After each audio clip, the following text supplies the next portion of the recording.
Hey guys, welcome back. स्वागत है आपके अपने चैनल स्टॉक मार्केट ईगल में। चैनल पर नए हैं तो सब्सक्राइब जरूर कर लेना।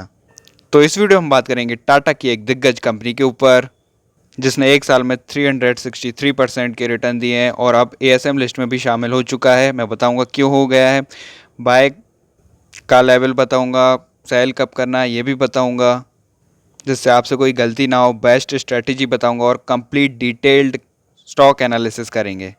कितना और भाग सकता है, फॉरेन इन्वेस्टर्स ने प्रॉफिट बुकिंग करना चालू कर दिया है, ये भी दिखाऊंगा। तो ये वीडियो काफ़ी इंपॉर्टेंट होने वाला है आप सभी के लिए, तो इसको बिना स्किप किए पूरा एंड तक जरूर देखना। आपसे बीच में कोई इंपॉर्टेंट इन्फॉर्मेशन कहीं मिस ना हो जाए। तो सबसे पहले हम देख लेते हैं कंपनी के फंडामेंटल्स। कोई चेंजेस तो नहीं आए हैं, क्योंकि किसी भी कंपनी के शेयर्स हम लॉन्ग टर्म के लिए तभी होल्ड कर पाएंगे जब हमको डीप में पता होगा वो कंपनी करती क्या है। तो चलिए बिना टाइम वेस्ट किए शुरू करते हैं। देखो, the world's leading provider of design and technology services, मतलब लीडिंग कंपनी है। कौन कौन सी इंडस्ट्री में? देखो, automotive, media, communications and health care. अच्छी बात है। कंपनी सिर्फ इंडिया में ही नहीं है, company is present across the world with Europe accounting for majority of revenues at 36.5%। जो 36.5% का रेवेन्यू कहाँ से? यूरोप से आता है। और अमेरिका से आता है 36% का, काफ़ी शानदार। और इंडिया से आता है सिर्फ 13% का, है ना। मतलब सबसे ज़्यादा तो यूरोप से, फिर अमेरिका से, फिर इंडिया से, उसके बाद rest of the world contributing to 14.5%। मतलब और भी कंट्रीज़ हैं मिला के, अदर्स में मान लो। देखो, इनका 88% रेवेन्यू कहाँ से आता है? एम्बेडेड प्रोडक्ट एंड डिज़ाइन से। देखो, testing services for various sectors like automotive, यानी ईवी सेक्टर में भी अच्छा खासा काम करेगी, ब्रॉडकास्ट में, कंज्यूमर इलेक्ट्रिक्स में, हेल्थ केयर हो गया, अपना टेलीकॉम हो गया, और ट्रांसपोर्टेशन इंडस्ट्रीज़ में। तो वहीं कंपनी के मार्केट कैप की बात करें तो एक अभी मिड कैप कंपनी है, 26,744 करोड़ का मार्केट कैप है। और स्टॉक पी चल रहा है 73.2 का। आरओसी काफ़ी शानदार देखने को मिल रहा है, 40% का ही। रिटर्न ऑन कैपिटल एम्प्लॉयड मैंने आपको बताया है कि 25 से ऊपर हो तो काफ़ी शानदार होता है, इसमें तो 40 है। और देखो, फ्री कैश फ्लो भी पॉजिटिव में देखने को मिल रहा है, 98.5 करोड़ का। अर्निंग पर शेयर भी शानदार है, 59.1 का।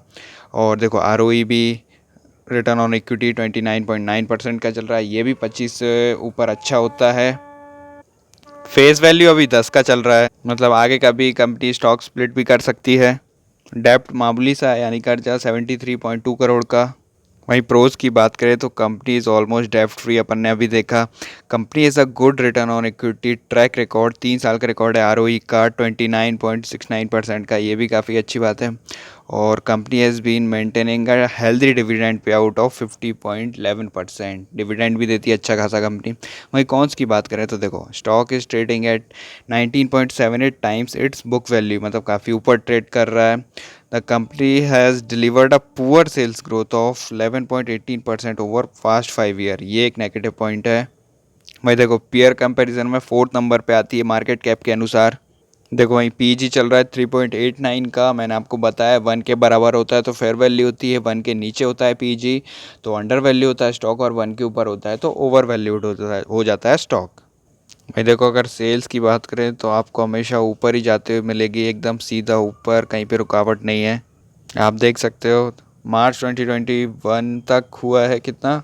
1826 करोड़ का सेल इस साल, फिजिकल ईयर 2021 में। वहीं एक्सपेंसेस भी बढ़ते जा रहे हैं, देख सकते हो आप। इस साल 1303 करोड़ के एक्सपेंसेस हुए हैं। वहीं देखो, अगर नेट प्रॉफिट की बात करें तो ये थोड़ा स्टेबल नहीं है, ऊपर नीचे देखने को मिलेगा, आप देख सकते हो। 48 करोड़ से 32 कम हुआ, फिर थोड़ा बढ़ा 34 करोड़, फिर 21 हो गया। ये इसलिए क्योंकि अदर इनकम नेगेटिव में हो गई थी इनकी, 21 इसलिए आया था। फिर देखो 75 हो गया, फिर यहाँ से 103 करोड़, फिर 155 करोड़, फिर 175 करोड़, फिर 240 करोड़, फिर 290 करोड़। फिर देखो, गिरावट आई थी फिजिकल ईयर 2020 में, 256 हो गया था। और फिर देखो इस साल हो गया, कितना हो गया नेट प्रॉफिट? 368 करोड़ का। तो मतलब नेट प्रॉफिट में गिरावट आ सकती है ना। देखो, इनका आरओसी फिजिकल ईयर 2014 से काफ़ी शानदार ही है ना। देखो कितना अच्छा रखा है। फिजिकल ईयर 2016 में तो 71% का हो गया था, लेकिन देखो यहाँ पे जब फिस्कल ईयर 2020 में जब कम हुआ था, तो जो मार्केट ने सोचा था वैसा नहीं हुआ, मतलब अनएक्सपेक्टेड हुआ है ना। तो यहाँ पे काफ़ी तगड़ी गिरावट भी देखने को मिलती है ऐसे टाइम में। तो दोस्तों काफ़ी मेहनत लगती है आपके लिए ऐसा वीडियो बनाने में, बस आपका छोटा सा लाइक करना और सब्सक्राइब करना मेरे को काफ़ी ज़्यादा मोटिवेट कर देता है आपके लिए और भी ऐसी वीडियो बनाने के लिए। देखो अभी के लेवल पे अपन ने नेगेटिव पॉइंट क्या क्या देख लिए। पहला तो ये कि काफ़ी ऊपर ट्रेड कर रहा है, और दूसरा ये कि इसकी काफ़ी पुअर सेल्स ग्रोथ है। देखो 5 साल से सिर्फ 11% की सेल्स ग्रोथ हुई है। पॉजिटिव पॉइंट्स तो काफ़ी सारे हैं कंपनी में, पर नेगेटिव पॉइंट्स की तरफ कोई ध्यान नहीं देता है, इसलिए मैं आपको ये बताना चाह रहा हूँ। वही देखो सेल्स ग्रोथ पुअर हुई है, तो ऑब्वियसली प्रॉफिट ग्रोथ भी कम ही देखने को मिलेगा। देखो 10 साल का रिकॉर्ड देखें तो 28% का है, और 5 साल का देखें जो कि देखना चाहिए 19% की प्रॉफिट ग्रोथ हुई है बस, और 3 साल में 15% की। और देखो ये 1 साल में 40% का प्रॉफिट ग्रोथ हुआ, इसलिए ये ऐसा भाग रहा है। भाई देखो स्टॉक प्राइस CAGR की बात करें तो 10 साल में 43% का, 5 साल में 38% का, और 3 साल में 46% का। और देखो एक ही साल में कितना बढ़ गया देखो, है ना, 364% का। तो इस चीज़ को हमें नोट करना है। हमें सिर्फ 1 साल का डेटा देख के कंपनी में शेयर्स बाय नहीं करने चाहिए अगर आप लॉन्ग टर्म का सोच रहे हो तो। भाई देखो टाटा इक्वल टू ट्रस्ट बोलते हैं ना, सही बात है ये। पर कंपनी को भी अपनी मतलब देखो इस कंपनी को भी अपनी कंपनी के ऊपर, या फिर ऐसा बोलो प्रोमोटर्स को भी अपनी कंपनी के ऊपर थोड़ा ट्रस्ट होना चाहिए ना। थोड़ी डिसेंट होल्डिंग रखते कंपनी में प्रोमोटर्स। तो ये भी एक डाउटफुल पॉइंट मान सकते हो आप कि प्रोमोटर्स होल्डिंग 50 से कम है, मतलब एवरेज से कम है। मेजॉरिटी ऑफ स्टैक तो प्रोमोटर्स के पास ही है, पर सेकंड नंबर पर देखा जाए तो देखो प्रोमोटर्स के पास है ना, सॉरी पब्लिक के पास यानी रिटेल इन्वेस्टर्स के पास। देखो फॉरेन इन्वेस्टर्स के पास जून क्वार्टर 2018 में 10% के लगभग स्टैक था। यहाँ से देखो कम करना चालू किया प्रोमोटर्स ने, ये देखो 10.51 का कर लिया, फिर 8.02% का कर लिया, है ना। फिर देखो मार्च 2019 में हल्का सा बढ़ाया, 9.56 का किया, फिर देखो फिर से कम कर लिया 8.75 का जून क्वार्टर 2019 में। फिर सितंबर क्वार्टर 2019 में भी 7.70 का कर लिया, है ना। और फिर देखो यहाँ तक कम किया। देखो फॉरेन इन्वेस्टर्स का क्या सीन है, वो डायरेक्ट कंपनी के साथ मीटिंग फिक्स करते हैं, बात कर लेते हैं कॉल पे।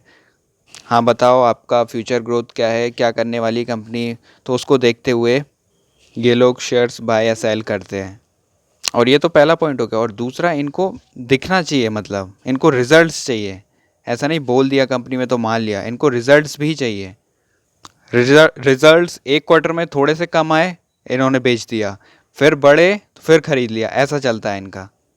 फिर देखो दिसंबर क्वार्टर 2019 में बढ़ा है, फिर देखो मार्च 2020 क्वार्टर में भी बढ़ा है, जून 2020 में भी बढ़ा है ना।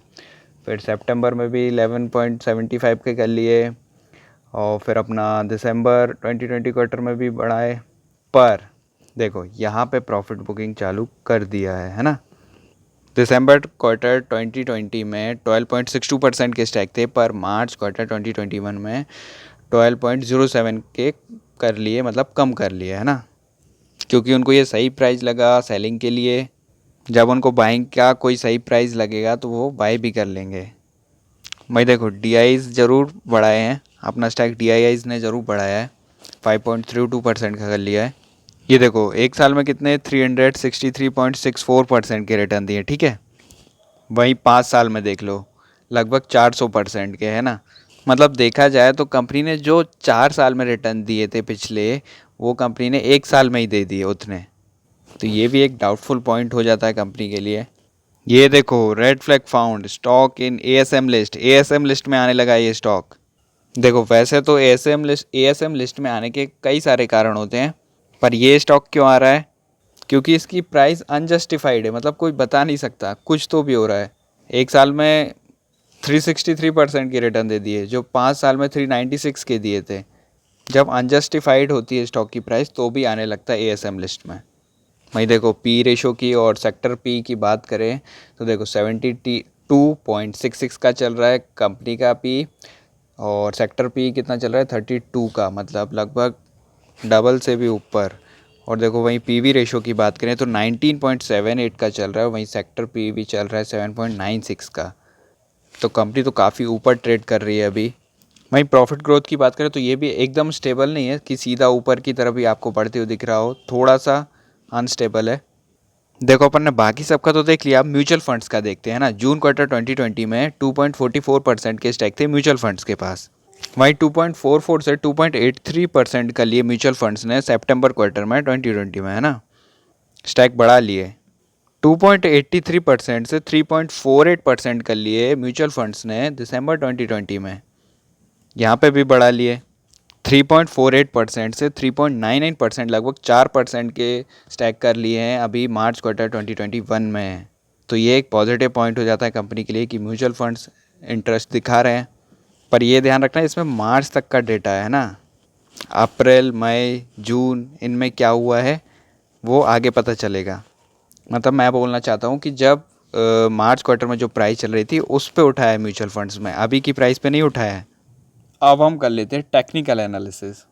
ये मैंने आपके सामने 1 मंथ का चार्ट ओपन करके रखा है। ये देखो, ये वाला क्वेश्चन मेरे को कमेंट में भी मिला था कि सर ये काफ़ी देर तक ओवरबॉट जोन में रहता है, आरएसआई का लेवल अगर चेक करें तो। ये देखो, ये वाली जो लाइन है आरएसआई में ये 80 की है ना। ये देखो 80 की आरएसआई है ना। ये जो वाइट वाइट पोर्शन दिख रहा है आपको, ये वाला, ये आरएसआई 80 के ऊपर है ना। लगभग 1 साल तक ये ओवरबॉट जोन में रहा था, 2015 से 2016 तक आप देख सकते हो। लगभग 85 88 इस आरएसआई पे काम कर रहा था। ये काफ़ी कम स्टॉक में देखने को मिलता है। ऐसा क्यों हो रहा था मैं अभी आपको बताता हूँ, ऐसी बातें आपको कोई और नहीं बताएगा। देखो 2015 से 2016 तक जो सेल्स ग्रोथ बढ़ी थी वो लगभग 225 करोड़ की सेल्स ग्रोथ हुई थी। 1 साल में 225 करोड़ की सेल्स बढ़ गई थी। इसीलिए मतलब कंपनी क्या कर रही थी, क्वार्टर ऑन क्वार्टर भी अच्छे अच्छे रिजल्ट देते जा रही थी। देखो क्या होता होगा, फर्स्ट क्वार्टर का रिजल्ट आया, फिर पी सही हो गया, है ना, तो लोगों ने और बाय किया। फिर सेकंड क्वार्टर का और अच्छा आया उससे, फिर पी करेक्ट हो गया, सही हो गया, अच्छे लेवल पे बाय करने का मिला तो फिर बाय कर लिया लोगों ने। मतलब कंपनी अच्छे अच्छे रिजल्ट देते जा रही थी, बस इसीलिए 1 साल तक ये ओवरबॉट जोन में रही थी। ये देखो, फिर जैसे ही 2016 स्टार्ट हुआ प्रॉफिट ग्रोथ तो तब भी हो रही थी, है ना, पर अनएक्सपेक्टेड प्रॉफिट ग्रोथ हुई। मतलब लोगों ने सोचा होगा कि यहाँ से भी 200 करोड़ की सेल्स ग्रोथ होगी, लेकिन उतनी नहीं हुई थी। तो देखो क्या हुआ, प्राइस ऊपर चला लेकिन प्रॉफिट ग्रोथ अभी भी हुई है तो भी देखो नीचे आ गया, आया नीचे। लगभग 1100 से 750 तक करेक्ट हो गया था। देखो 2015 से 2016 तक लोगों ने बाय किया, क्या सोच के कि कंपनी बहुत अच्छे अच्छे क्वार्टर्स देते जा रही, अच्छा ग्रोथ दिखा रही है। तो लोगों ने फ्यूचर को देख के अभी से ही महंगे में बाय करना चालू कर दिया। प्रॉफिट तो अगले क्वार्टर में भी दिया लेकिन अनएक्सपेक्टेड दिया, कम दिया, इसलिए वहाँ से गिरना चालू हो गई। तो इस चीज़ से आपको बहुत कुछ सीखने को मिलेगा। देखो वही चीज़ यहाँ पे भी देखने को मिल रही है आरएसआई में, है ना। 80 के ऊपर चल रहा है लगभग 6 महीने से, 2021 के स्टार्टिंग से जून तक अभी तक लगभग 80 के ऊपर चल रहा है। और अभी तो 91 का चल रहा है 1 मंथ के चार्ट पैटर्न में आरएसआई का लेवल। 80 के ऊपर मैंने आपको सिखाया है ओवरबॉट जोन होता है। तो यहाँ पे भी पास्ट हिस्ट्री देखने को मिल रही, जो अपन ने देखी 2015 से 2016 में जो हुआ था वही चीज़ यहाँ पे भी हुई है। देखो दिखाता हूँ, फिस्कल ईयर 2020 से फिस्कल ईयर 2021 में जो ग्रोथ हुई है देखो, वो भी लगभग 220 करोड़ की सेल्स ग्रोथ हुई है ना। ये भी नॉर्मल से ज़्यादा हुई है, इसीलिए जो अपन ने यहाँ देखा था 2015 और 2016 में हुआ था। देखो अब ऐसे में जिसने 2015 के पहले बाय किया होगा उसके लिए तो अच्छा है, पर जिसने भी ओवरबॉट जोन में यानी 2015 से 2016 के बीच में बाय किया होगा उसको काफ़ी देर तक लॉस ही देखने को मिला होगा। क्योंकि देखो अपन ने देखा था 1100 के लेवल से लगभग 750 पे गिर कर आ गया था 2016 के बाद, क्योंकि उतनी अच्छी ग्रोथ नहीं दिखाई थी जितना स्टॉक को भगा दिया था। ये देखो लगभग 2020 के जून में था 1000 के लेवल पे चल रहा था, और आज देखो आज जून में चल रहा है 4300 की प्राइस पे। तो जो 1 साल में जो ग्रोथ दिखाई है वो इसलिए ऐसा हो रहा है। अपन ने पहले भी देखा, जिसने भी 2015-16 में बाई किया होगा, 2015 से 2016 जब स्टार्ट हुआ उसके बीच, है ना, देखो इस लेवल में ये 2015 से 2016, यानी कि लगभग मान लो 500 से लेके 1100 तक की प्राइस पे जिसने भी बाय किया होगा, अगले ही साल देख लो 2016 जब स्टार्ट हो गया, वहाँ से 1100 के लेवल से लगभग वहीं तक आ गया था, 500 के लेवल तक ही। जितना भागा था लगभग उतना गिर भी गया था। देखो एक बात हमेशा ध्यान रखना, कितनी भी अच्छी कंपनी हो, अगर आप गिरावट पे उसको ख़रीदारी नहीं करोगे तो आपको अच्छा प्रॉफिट देखने को नहीं मिलेगा। जो शेयर का टारगेट है वो वहाँ तक पहुँच गया है और आप फिर उसी लेवल पे बाय करोगे तो आपको प्रॉफिट कहाँ से मिलेगा। अब जिसने नीचे के लेवल पे बाय कर रखा होगा वो तो सेल करेंगे ना, उनको प्रॉफिट हो रहा है तो उनका टारगेट पूरा हो गया। मान लो कोई 2015-16 से होल्ड करके रखा हो तो वो इस टाइम को सेल नहीं करेगा क्या। देखो 15 जुलाई को रिज़ल्ट आ रहे हैं कंपनी के, अगर क्वार्टर ऑन क्वार्टर पे अच्छी ग्रोथ नहीं दिखाता है, नॉर्मल ग्रोथ है एकदम, तो फिर इसमें पास्ट हिस्ट्री में जो देखा वो फिर से हो सकता है। देखो सब कुछ डिपेंड करता है रिज़ल्ट्स के ऊपर। अगर अच्छी ग्रोथ नहीं दिखी रिज़ल्ट्स में तो फिर ये यहाँ से गिरना चालू कर सकता है। फॉरेन इन्वेस्टर्स भी बेचेंगे, म्यूचुअल फंड्स भी बेचेंगे। तो आपके लिए बेस्ट स्ट्रेटजी यही होगी। लगे तो मैं चैनल के साथ जुड़े रहें, मैं रिज़ल्ट्स लेकर आ जाऊँगा और बताऊँगा कि क्या करना चाहिए आपको। आपको तो रिज़ल्ट्स देखने, अच्छी ग्रोथ नहीं दिखती तो वहाँ पे आपको क्या कर लेना है, जैसे आपने अगर 2000 से लेके 4000 के लेवल के बीच में बाई किया है या फिर उससे ऊपर, तो आप अपना कम से कम इन्वेस्टेड अमाउंट, जितने आपने पैसे लगाए हैं उतने तो निकाल ही लें। जो आपको प्रॉफिट हो रहा है उतने लगे रहने दें, मतलब अपना प्रॉफिट अमाउंट लगे रहने दें। इससे आप सेफ भी हो जाएंगे और आपका जो पैसा है, जो भरोसा है आपको कंपनी पे, वो भी रहेगा, मतलब आपके पैसे इन्वेस्टेड रहेंगे कंपनी में। तो ये हो जाती है कैलकुलेटेड रिस्क। रिज़ल्ट्स देख के कोई और वो बेचे इससे पहले आप बेच दो, रिज़ल्ट्स अगर अच्छे नहीं आते तो। अब देखो जो भी कोई बाय करने की सोच रहा है, अगर कहा जाए तो स्टॉक हाथ से निकल चुका है ना, मतलब अपने टारगेट पे ही ट्रेड कर रहा है। अगर अभी के लेवल पे बाय करोगे तो अच्छा प्रॉफिट देखने को नहीं मिलेगा आपको। हाँ, अगर कंपनी रिज़ल्ट्स एकदम डबल कर देती है, डबल रिज़ल्ट्स आते हैं, डबल ग्रोथ देखने को मिलती है, पी वगैरह भी कम हो जाते हैं, पीवी भी कम हो जाता है, तो फिर आप बाय करने की सोच सकते हैं। और जिसकी प्राइस 2000 से लेके 1000 या 1000 के नीचे है, 2000 के नीचे है, उनके लिए ज़्यादा दिक्कत की बात नहीं है, वो लोग तो होल्ड कर सकते हैं लॉन्ग टर्म के लिए। पर जिसने 2000 के ऊपर बाय कर रखा है, एवरेज प्राइस 2000 के ऊपर है, वो लोग को बता रहा हूँ कि अपना इन्वेस्टेड अमाउंट निकाल लेना अगर प्रॉफिट ग्रोथ अच्छी नहीं दिखती है तो। Sorry, invested amount. और जिसने भी अपने पोर्टफोलियो का 10% से ज़्यादा एक्सपोज़र दे रखा है इस कंपनी में, वो भी कम कर सकते हैं इस लेवल पे। देखो सब कुछ सही है, फ्यूचर ग्रोथ भी है कंपनी की।